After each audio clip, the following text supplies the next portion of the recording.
Let us pray, and let us do much more than that. Merciful and compassionate God, ban from our hearts whatever might endanger peace. Transform us, young and old, into witnesses of truth, justice, and love. Enlighten the leaders of our world and of our believing communities, so that they care not only for our welfare, but also that they guarantee and defend your gift of peace. Enkindle your fire in us, so that we may overcome the barriers that divide, so that we may cherish the bonds of mutual love, so that we may understand others, and so that we may pardon those who have done us injury. May all of us who have been gathered here for this commencement, both young and old, those at the beginning and those toward the ending of their lives, continue to become as sisters and brothers, one to another, and so come to know what work of justice and peace we may do for you, O Lord our God. Amen.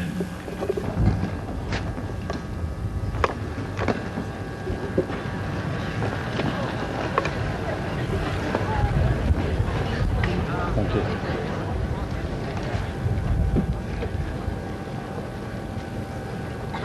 Grandparents, parents, siblings, other family relatives, friends of members, and members of the Wesleyan class of 1990. It is my great pleasure, on behalf of my colleagues on the Wesleyan Board of Trustees, to welcome you to the 158th commencement of Wesleyan University.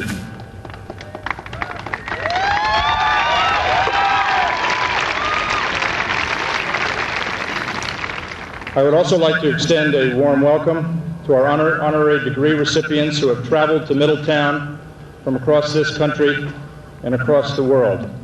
We welcome you, and we are honored by your presence.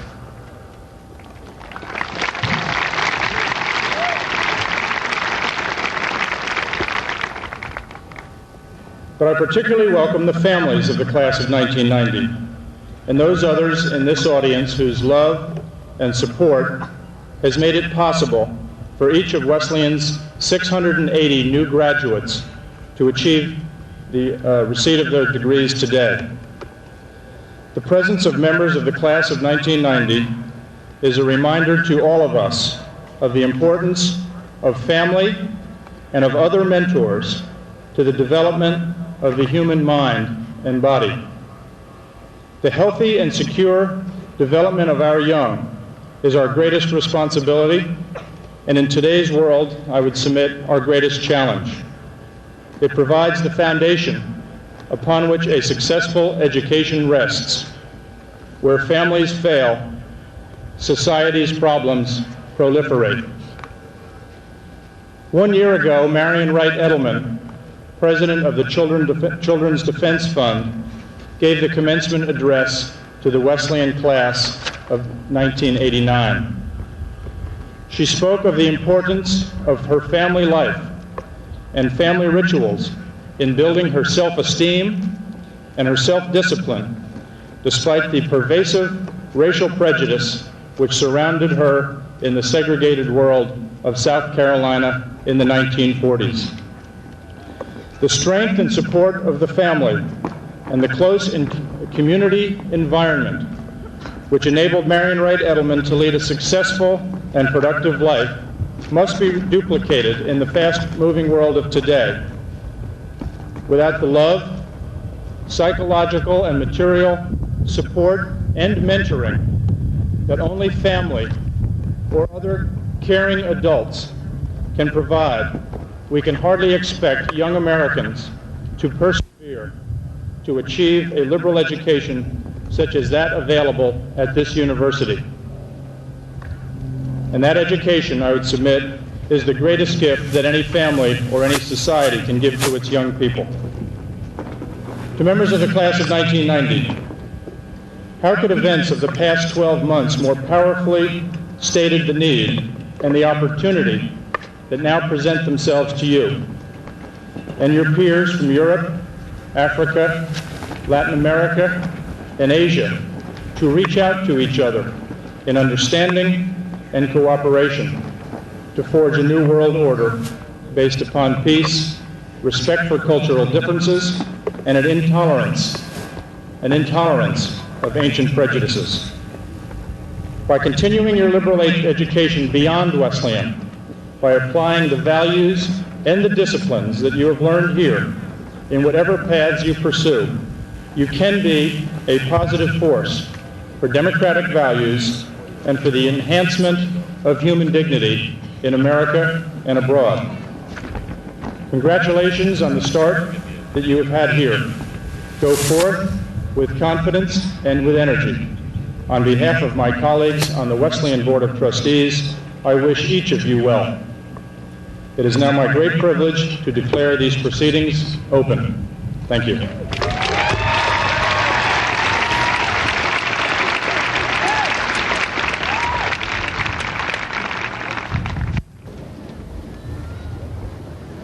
Mr. President, I have the distinct honor to present Seamus Heaney to receive at your hands Wesleyan's honorary degree of Doctor of Letters.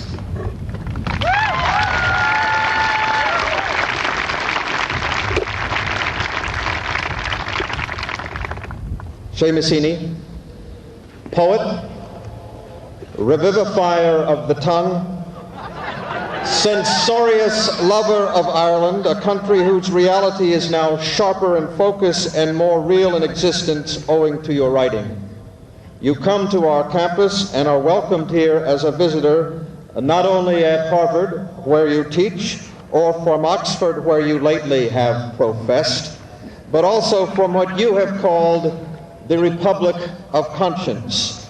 You are a most honorable representative of that republic, a place where, as one of your poems says, everyone carries his own burden, where faith is affirmed, where privilege is not honored, and where frugality is the order of the day.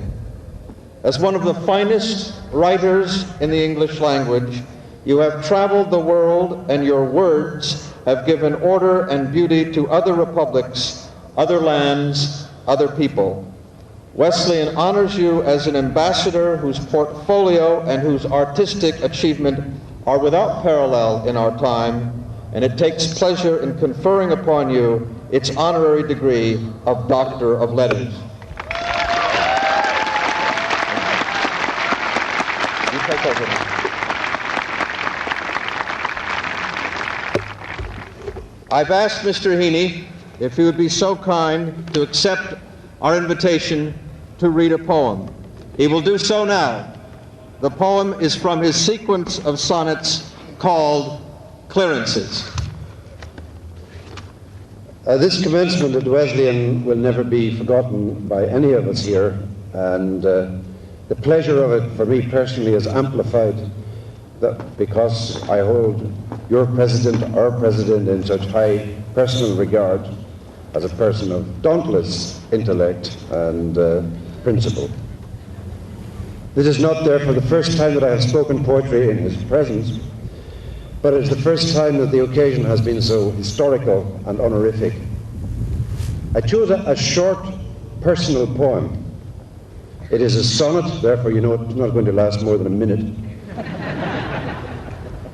It recollects a moment of closeness to my mother, but this moment was also an oddly formal moment, and it had elements of separateness as well as of closeness. I read the poem because now, on Commencement Day too has its elements of closeness and formality and separation for parents and for children alike. The poem is about the shared task of folding bed linen, and I should probably say that in rural Ulster in the 1940s, the sheets in many a farmhouse were made from recycled calico, from flour bags that had been unstitched and bleached and restitched. This is the poem from Clearances. The cool that came off sheets just off the line, made me think the damp must still be in them. But when I took my corners of the linen and pulled against her, first straight down the hem and then diagonally, then flapped and shook the fabric like a sail in a crosswind, they made a dried out, undulating thwack.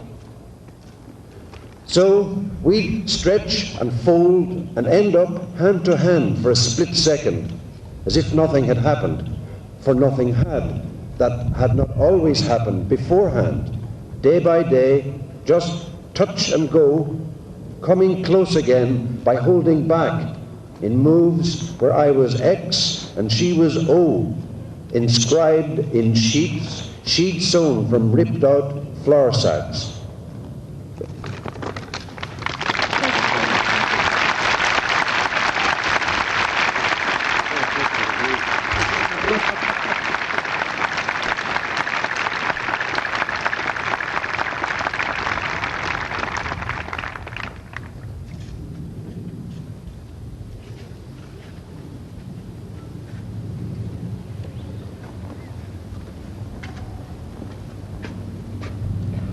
Mr. President, it is my great honor to present to you the Archbishop of Cape Town, His Grace Desmond Mikhael Tutu.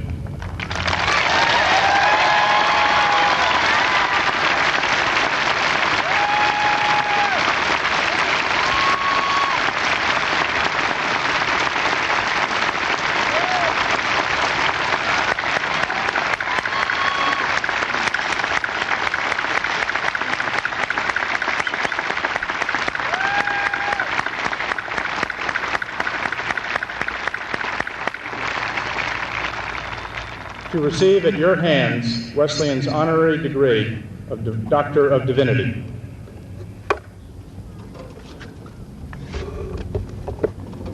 Your Grace, Anglican Archbishop of Cape Town, Metropolitan of the Province of Southern Africa, devoted churchman of a multiracial church, indefatigable pastor in the great archdiocese of the world, preacher and exemplar of human dignity and reconciliation, resolute in will, merry in heart, Nobel laureate in the name of and for the sake of peace, Wesleyan University is honored and humbled to bestow upon you the honorary degree of Doctor of Divinity.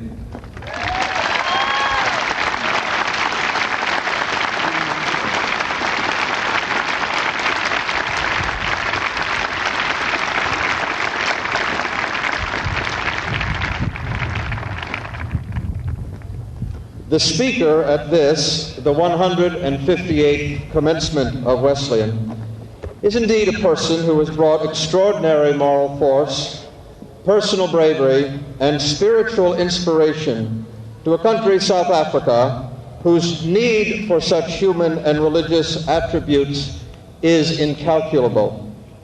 The repugnant character of apartheid is so great that only supremely endowed men and women can stand up to it and then stare it down.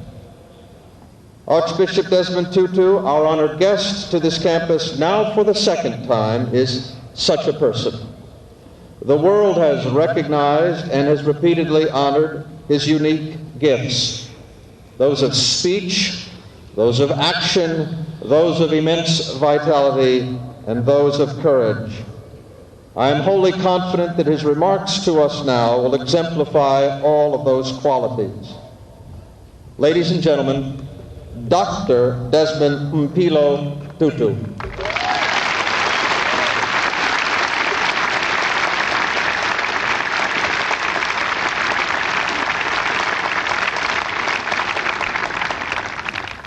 Mr. President and friends, good morning. I thought there were people somewhere in front of me. Let's try again. Good morning. It is a very great privilege bestowed on me by this great university which precisely because of its greatness has been the scene recently of turmoil, reflecting perhaps in an intense form the kind of tensions that exist in American society. It is a great privilege to be part of an institution that refuses to be an ivory tower.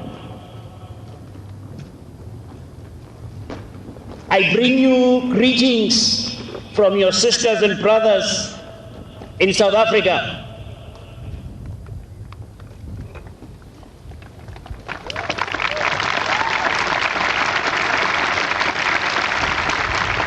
Thank you for a warm reception. It is not always like this at home. They are fond of telling Tutu stories there. And one of them is when the Archbishop died, he thought he was due to go to heaven. And when he arrived there, St. Peter said, "No, you have to go to the warmer place." And I proceeded to the warmer place, so the story goes. A fortnight later, there was frenzied knocking on the doors of heaven. And when St. Peter opened, he found old Nick himself standing there. And he asked, "What are you up to?" And the devil said to St. Peter, "Well, you sent Archbishop Tutu down there. He's causing so much trouble. I've come to ask for political asylum."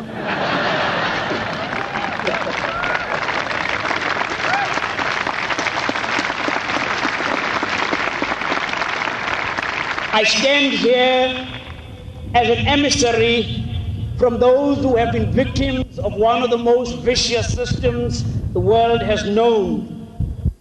Stand here to say thank you to all of you for helping us in our struggle for a new, a democratic, a non-racial, a non-sexist South Africa. Thank you for your love and for your prayers. Thank you also for the tangible sign of that concern in this university through the scholarships for South African students. And I'm certain that some of the difficulties about which I learned in this scholarship program would be addressed so that a worthwhile program were not undermined. I'm certain that we should pay a very, very warm tribute, give our heartiest congratulations to you, the class of 1990 graduating today. Congratulations, and I ask that we give these wonderful worthies a very warm hand.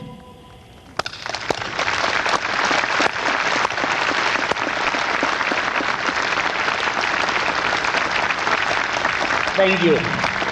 But I'm quite certain that they would be amongst the first to say that the people to be recognized in their own personal achievement are their families, many of whom will have made sacrifices to ensure that their children were able to get the kind of education that you have received. And so I ask you to join all of us in a very warm hand to the families of the graduates.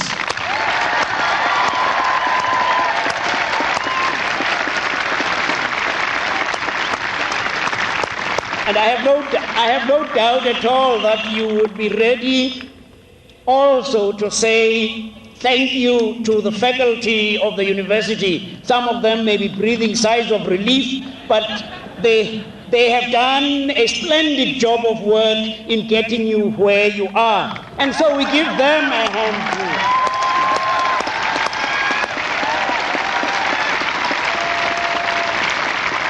Thank you. I have often to be careful. I asked a group of young people in Australia once, I said, you know, one of the troubles is that we do not celebrate who we are.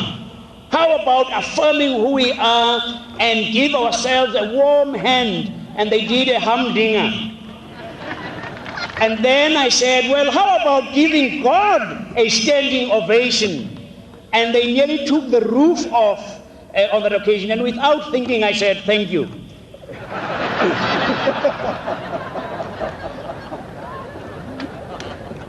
I would want to pay at this time a very warm tribute to young people. It was young people in this country who, in their concern for justice and for peace, helped to get this country out of the Vietnam War.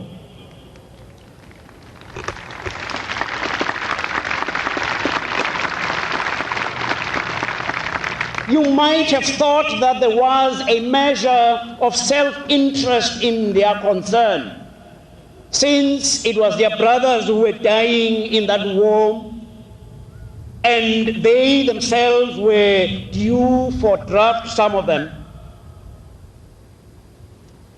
But I was quite taken aback on one occasion when I came to this country and visited a number of university campuses, and found there students campaigning for disinvestment in South Africa, doing so at a time when students should have been more properly worried about good grades and examinations.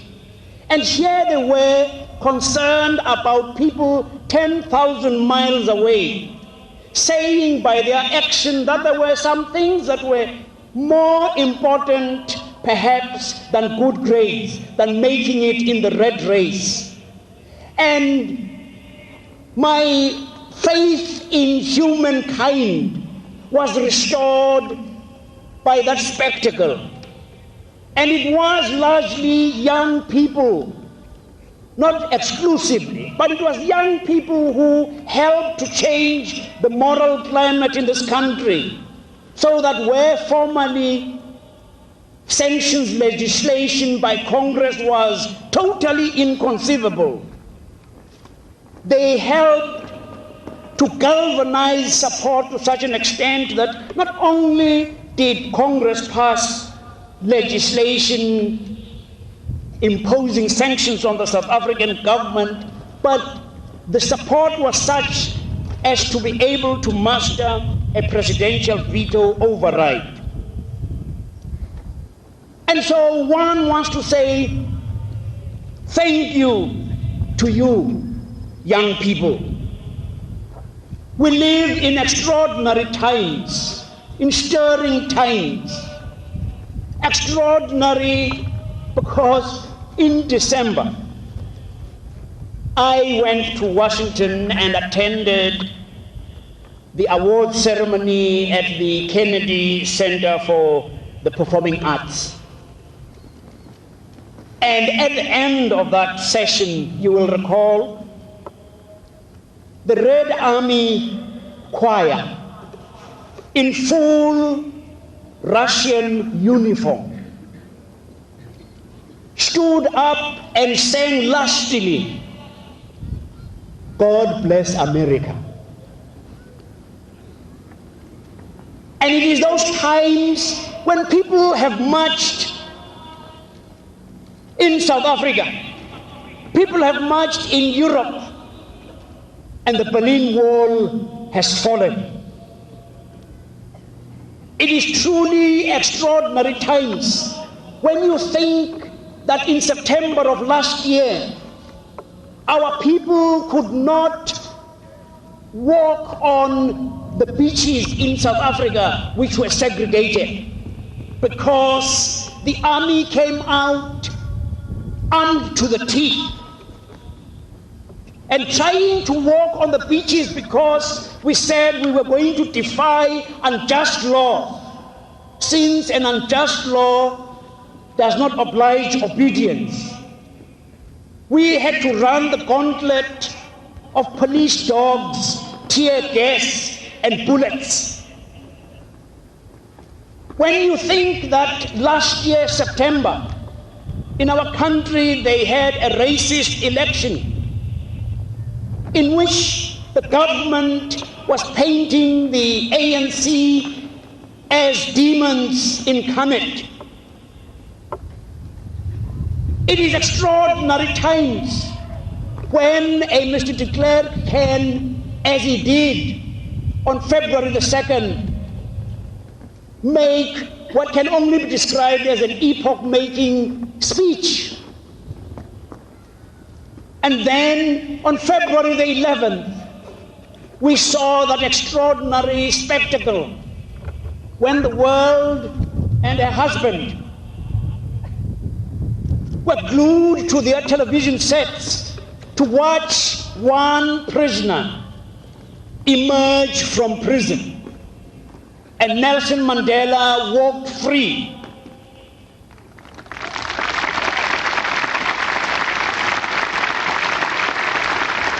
And the world, expecting someone who would be spewing forth hatred, bitterness, and revenge, were amazed at the man that they encountered, so full of humaneness, compassion, caring, deeply committed to a truly free, truly democratic South Africa. And one wants to ask, how come? How did all of this happen? And I want to suggest a few reasons for why freedom breaking out in so many unlikely places with dictators and totalitarian rulers biting the dust all over the place, doing so ignominiously. Why it has also happened in our country when it seemed so unlikely only a few months ago. I think the first reason is that the government of South Africa discovered that there is an incredible resilience in a people, that you may for ages tread underfoot the dignity of persons, that you can rub their noses in the dust for an incredible length of time, and yet there is something in the human spirit that refuses to be quenched, that human beings are created freely for freedom. And so our people said to the South African government, despite all of your repression, despite all of your violence against us, you have had it. We are made for freedom, and our march to freedom is unstoppable. And the South African government recognized that freedom in the end is cheaper than repression. And you saw something of the nobility of the human spirit, didn't you? When that student on Tiananmen Square in Beijing kept standing in front of the tanks, preventing the tanks from moving in one direction, and when they changed course, he would come in front of them. And today, tomorrow, we think back a year ago to those events. And I have no doubt myself that that kind of indomitability is something that no ruler, however powerful, will be able to overcome. And I believe too that we need to recognize the part that has been played by Mr. de Klerk, the state president of South Africa. He has done something that none of us thought he would be willing to do. And we pay a warm tribute to him for his courage in the initiatives that he has taken. And we recognize too the role that is going to be played by Nelson Mandela. And it is a good thing that it appears that there is a rapport between them. They speak warmly about one another. There is no doubt, too, that the changes in Eastern Europe have affected what has taken place in our country. The South African government can no longer, with any credibility, speak about a total communist onslaught when the Communist Party is in disarray in so many parts of Eastern Europe. But I'm quite certain that much the most important reason why things are happening as they are happening at home is the effect of economic sanctions on the South African government.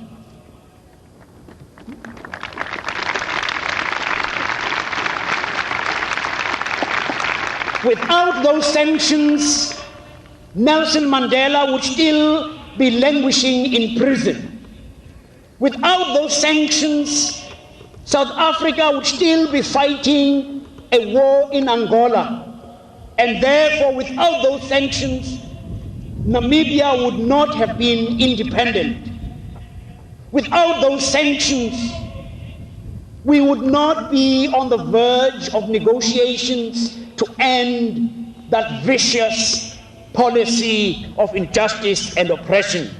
And so I want to congratulate this university on taking the final step in deciding to disinvest from companies operating in South Africa.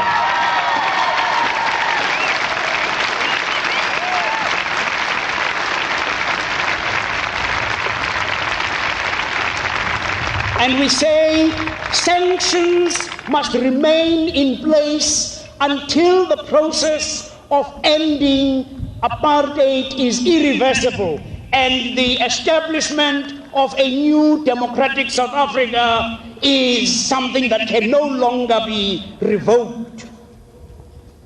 But I believe, friends, much the most important, in a sense, reason why the kind of things that are happening at home are happening is that this is a moral universe. Right and wrong matter. Justice and oppression and evil and exploitation will not ultimately have the final say. This is God's world, and God is in charge. Moral decisions influence the way things turn out. Standing for truth and for right matter, and ultimately make a difference. Evil prevails often and often because good men and good women have remained silent when they should have spoken out and witnessed for the truth and suffered for the truth. The old Hebrew prophets were vilified, were tortured and even killed for speaking up for truth, for justice, when they were often the only spokespersons on behalf of justice and goodness.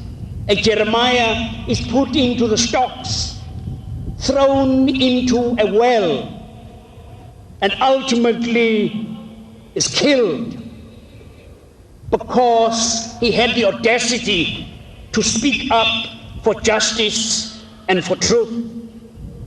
People must speak out against racism, whether in pernicious, blatant forms or in subtle manifestations.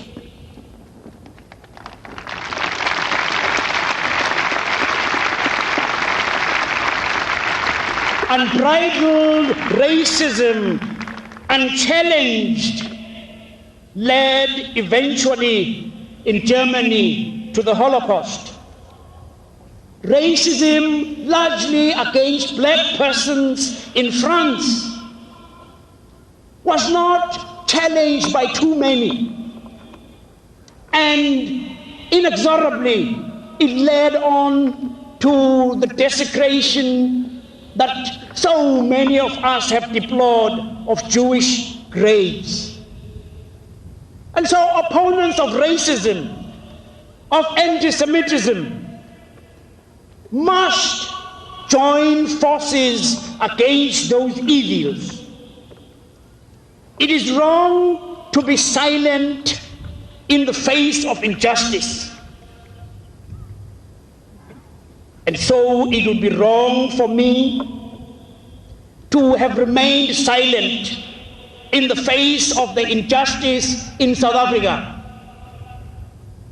It would have been wrong for me to remain silent in the face of the many injustices in many parts of Africa, independent Africa. It would have been wrong for me to remain silent in the face of what I perceive to be injustices in Nicaragua, in Panama, and in other parts of the world.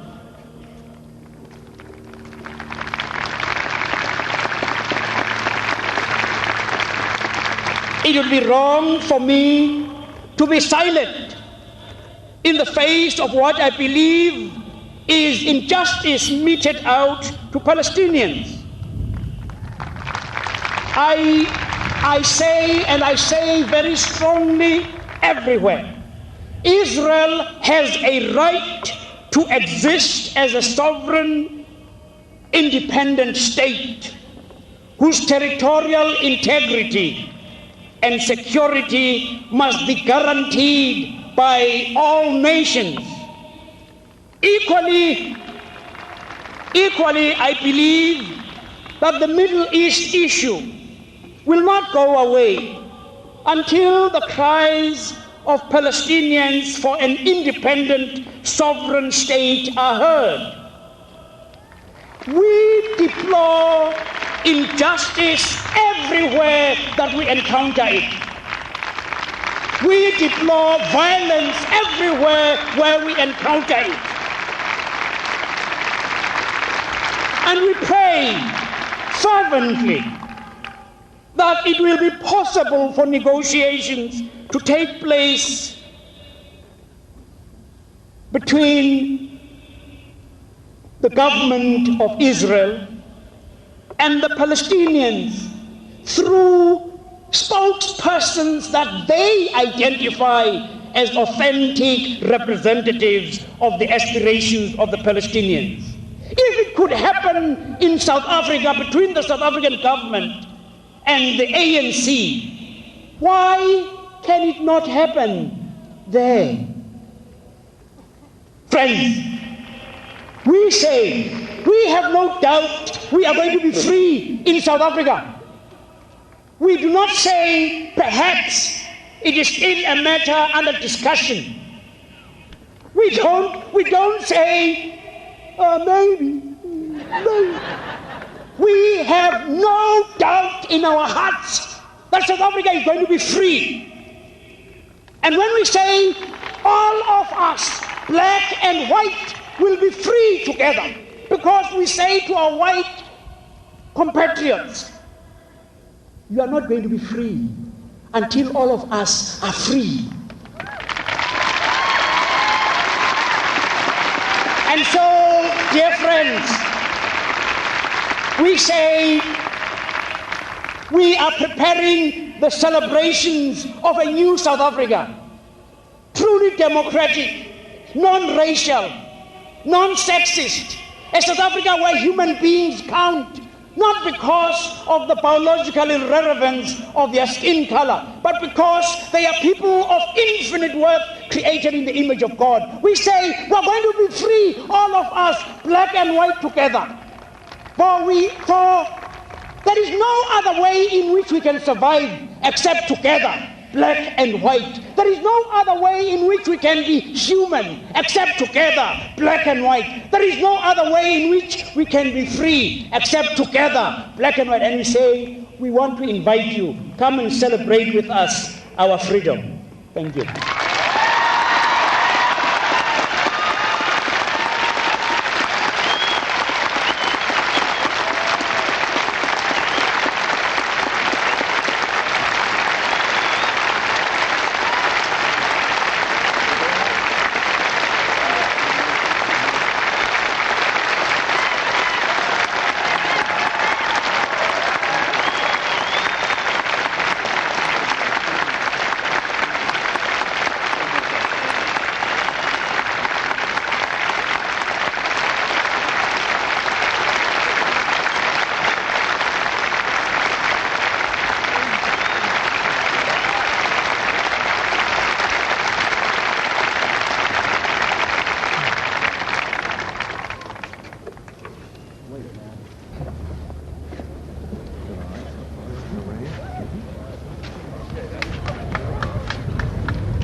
Mr. President, it is my honor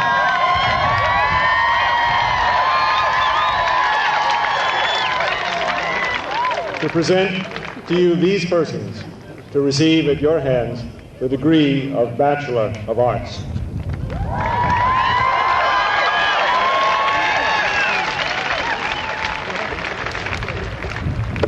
By the authority of this university, I grant you the degree of Bachelor of Arts and all rights, privileges, honors, and responsibilities which by custom pertain to this degree. In testimony of your achievement, I am pleased and proud to present your diplomas.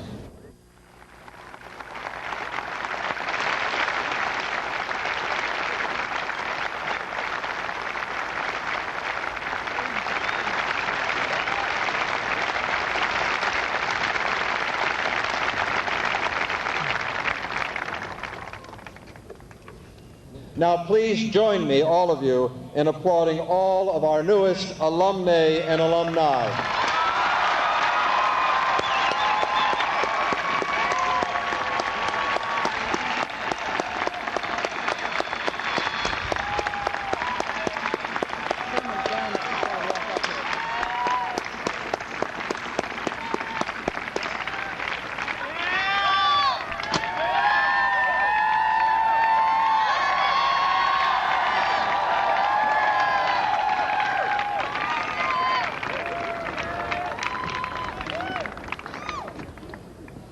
Whenever I am asked, what do Wesleyan students think, my mind is paralyzed. They think everything. The problem is the same if one asks what Wesleyan seniors think. They think everything, and moreover, they've been doing so for 4 years. And one of the things they have thought is that they should have a spokesperson. They have elected one. He is the class of '90 president. His name is William Sherman, and he, like all his classmates, is handsome, generous, brave, well-informed, and witty. He is from Mentor, Ohio, and he is majored in government. I have grown to be very fond of him ever since he said nice things about me one day. What he will now say will accurately reflect the learning and the wisdom of all his classmates.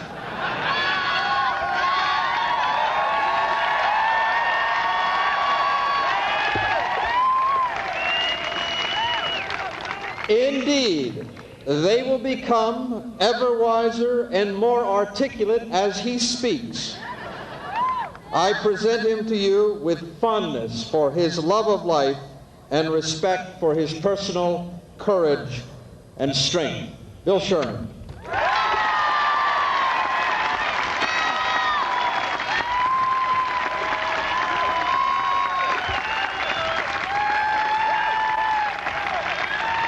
Thanks, folks.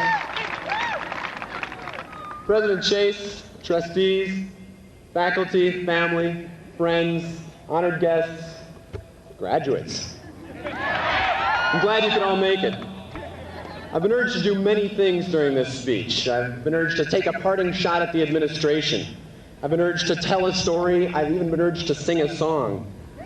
And above all, I've been urged to keep everything very short. Now, I can't talk as fast as Dean Beckham does, but one thing, I will definitely not be very long. I'd like to talk about several things.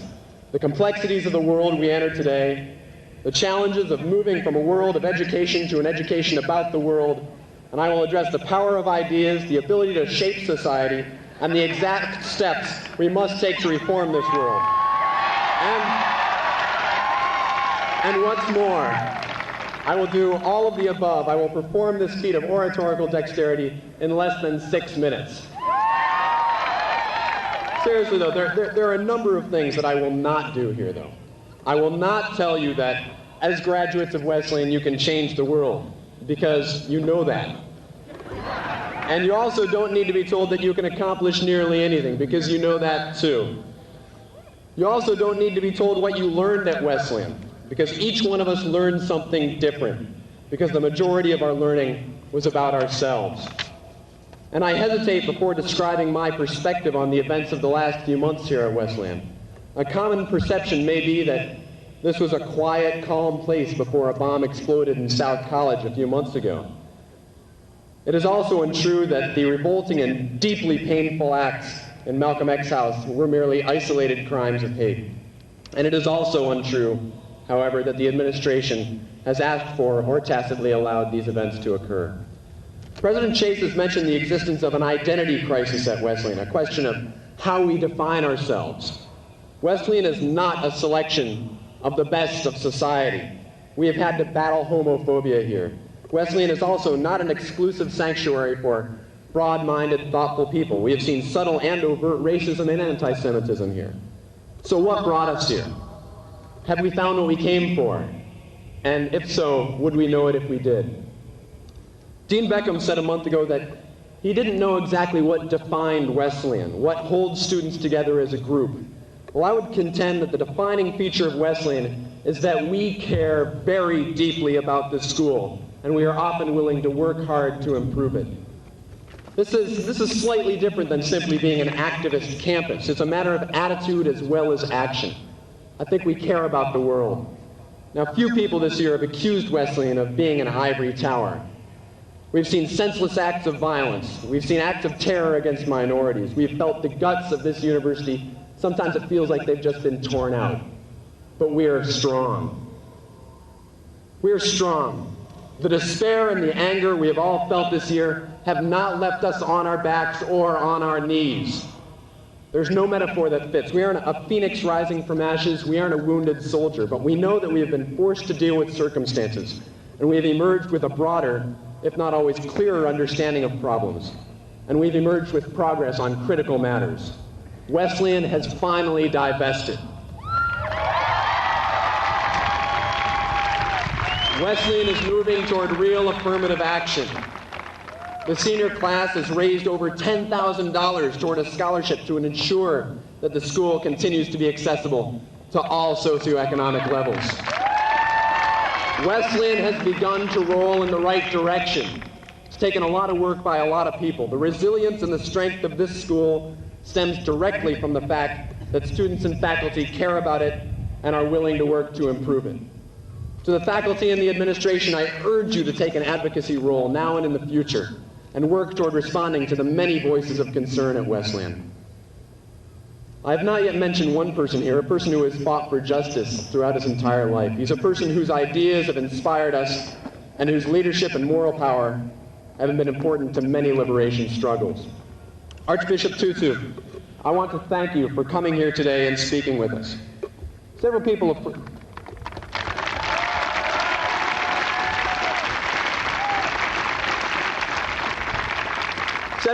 have approached me this spring, sometimes asking the question, does Wesleyan deserve Archbishop Tutu? Friends, with the environment we live in and the battles we face, I think the issue is much more how Wesleyan needs Desmond Tutu and what he represents. Now, so many people have told me that I'm lucky to be getting out of Wesleyan, that it looks like there's a dark time ahead, that we're leaving just in time before everything goes to pot. But I want to say very seriously that current and future students are in a unique position to change this place for the better. When I say this university is strong, I mean it. We all know the work that needs to be done here, and I admire and applaud those who rise to that challenge, and I wish the very best to them. Now, whenever in my life I've shrank from a risk, even my dad, the most cautious person in history, used to say, "Nothing ventured, nothing gained," over and over between sentences like a subliminal message. Now, Wesleyan is in many ways an education by fire. If you risk something here, you have earned your degree. If you've made it through, you are the stronger for it. Now, right now, I'm looking at the class of 1990, and I want to say that I am very, very proud to be counted in your number. Y'all are the greatest. Thanks.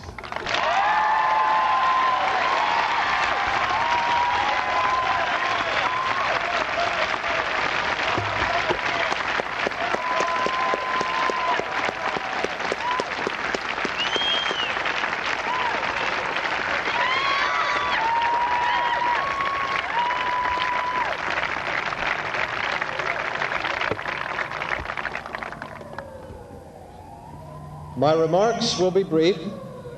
They will be pointed. They are directed to you, the members of the class of 1990. My words, absolutely none of which have appeared as words of the week in the Argus, have been put together with the recognition that when presidents speak at graduation exercises, presidents get forgotten.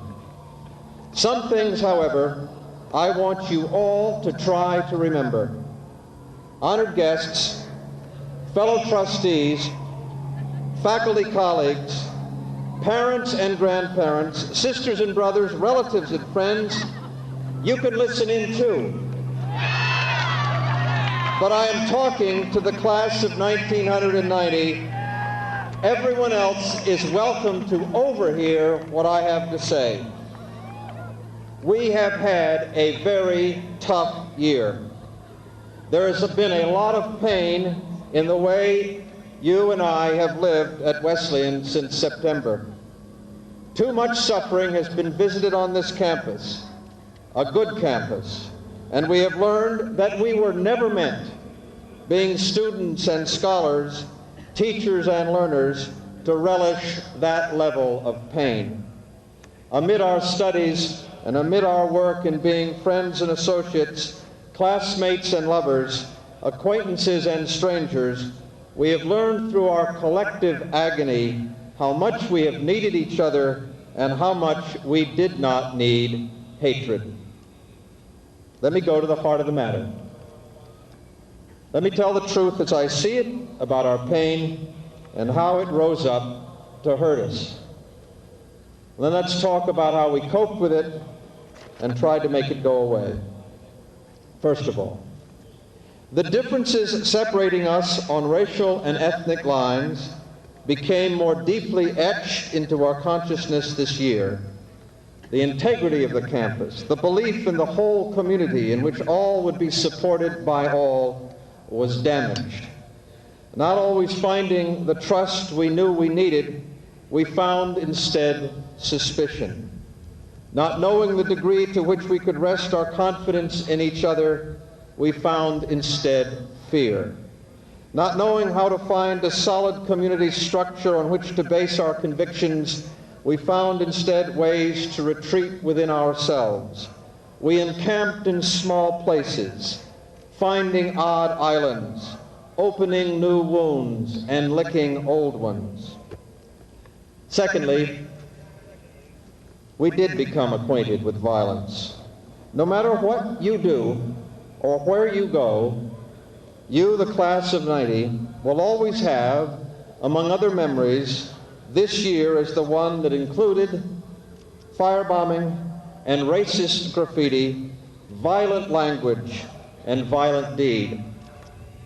You will have also come to know just how precious rationality can be. It is not always available when most needed. It can disappear from us as quickly as mercury disappears through one's fingers. Once gone, it is just as hard to recover. You have also become aware of how elusive mutual respect can be. It is not something that survives without constant cultivation. And you have learned another cold truth, one known by the Archbishop, one known by the Northern Irish poet whose voice you have just heard, one known by people all over the world. That truth is this: once terror enters the human heart, it can grow like a cancer and can choke the growth of everything else. That's the kind of year we've had, or at least the bad part. That part was almost as bad as you can get. Where did we go wrong? What mistake did we make? Let me suggest one answer. We thought when we first came here, most of you in the autumn of 1986, and me some 19 months ago, that Wesleyan was prepared to answer to almost our every need. Not only that, but we wanted to believe that it was a place so good that it could act as a tough shield protecting us from the rude cruelties and terrors of the world beyond the campus. This campus would be a haven, a sanctuary, within whose safety we could all strengthen ourselves. We would, in short, go away from the world, all the better to have the intellectual and emotional power we would need when the world would call us back. What we found instead is that the world, with its surprising ugliness, invaded this place and came suddenly into our hearts and lives. Had we thought we could escape the surly heat of physical violence, we could not. Had we thought we could evade the savage thrust of verbal violence, we could not. Had we thought that we could separate ourselves from the greed and private selfishness endemic and even celebrated in American society for the last decade, we could not. Had we thought we could escape the heavy weight of American history in all of its cruelties of race against race, person against person, we could not. So, we found the world with its barbarities just where we did not want to see it, here. Truth to tell, we found the world preoccupied with us at times. We were written about, interviewed, photographed, and videotaped. The long, strange spires of the TV trucks would rise into the air, reporting back to Hartford, Boston, and New York on our doings. The reporters never got it right, for they dwelt on our ugliness rather than our quiet successes and the magic of our classrooms.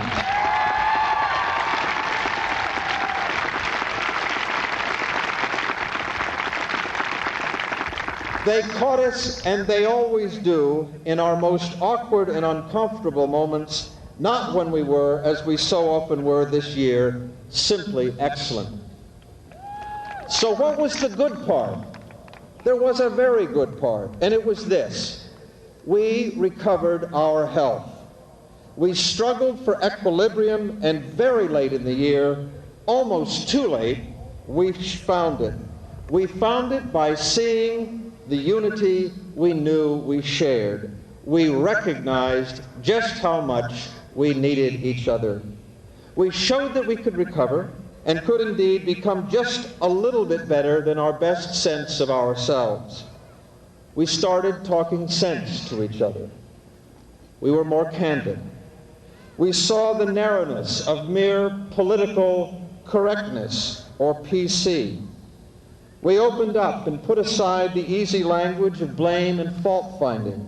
Each of us accepted a bit more of the burden of making this place a rare and strange place whose like you will never see again, livable and good. Wesleyan became our Wesleyan. Those of us staying on after you leave are dedicated to the mission of making your alma mater seize initiatives with respect to faculty recruitment and retention, with respect to multicultural education, with respect to stronger residential life, with respect to identifying the real priorities of this institution. The world watched us recovering our health. The reporters noted it. The analysts commented. The mood shifted. On a beautiful Tuesday morning, just 26 days ago, the sun spread across the campus. Health flowed into us. I think we all learned something when we found our health again.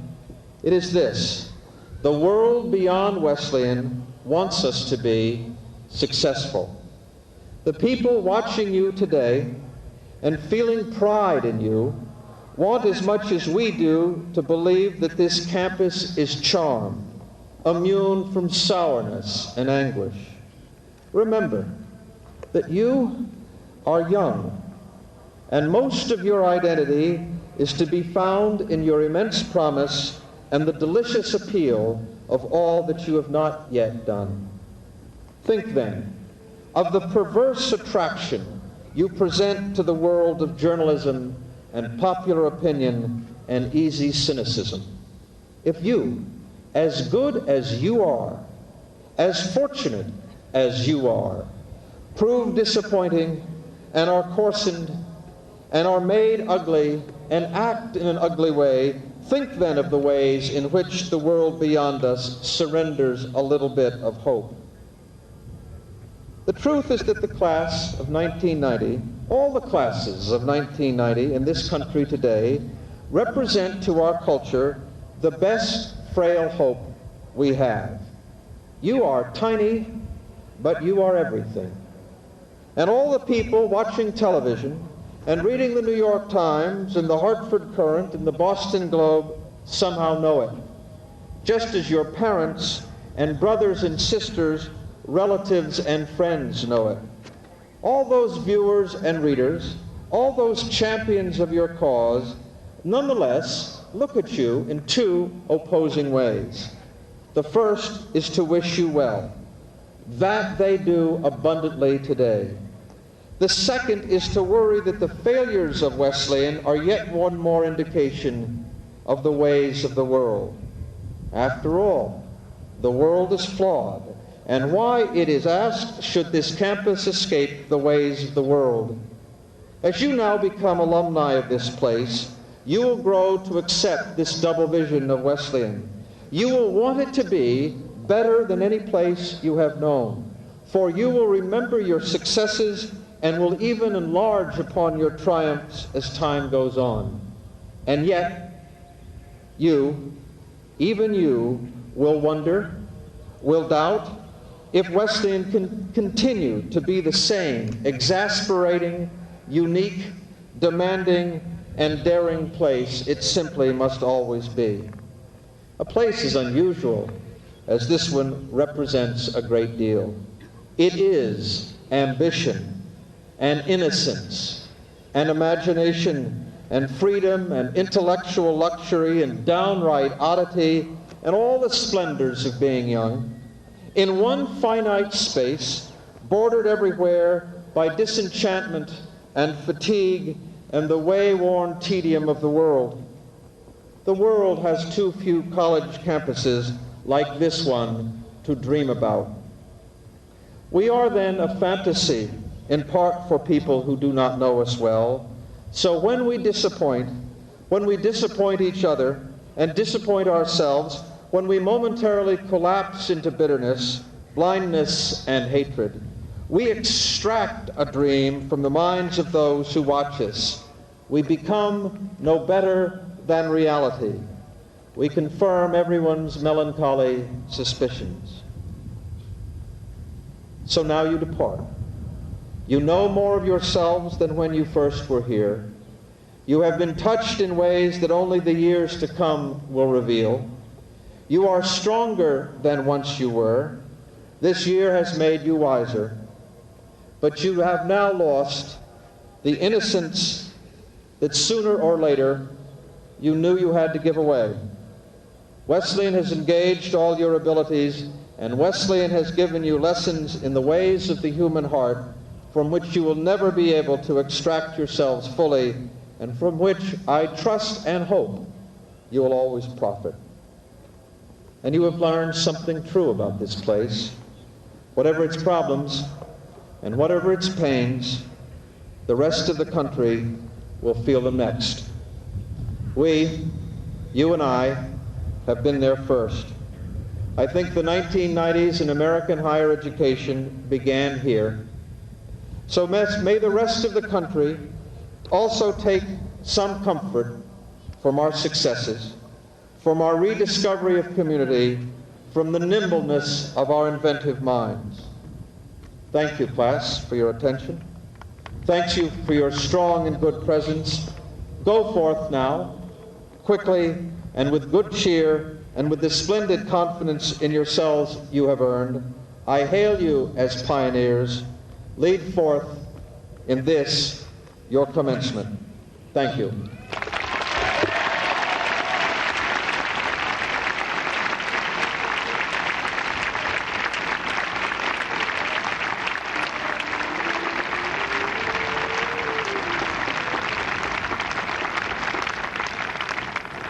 Elspeth Macdonald, one of our newest alumnae, will now lead us in singing the Alma Mater, the words of which are printed on the last page in your commencement booklet. Please rise and join me in following Miss Macdonald's lead.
Dr. Desmond Tutu has kindly agreed to provide for us the benediction.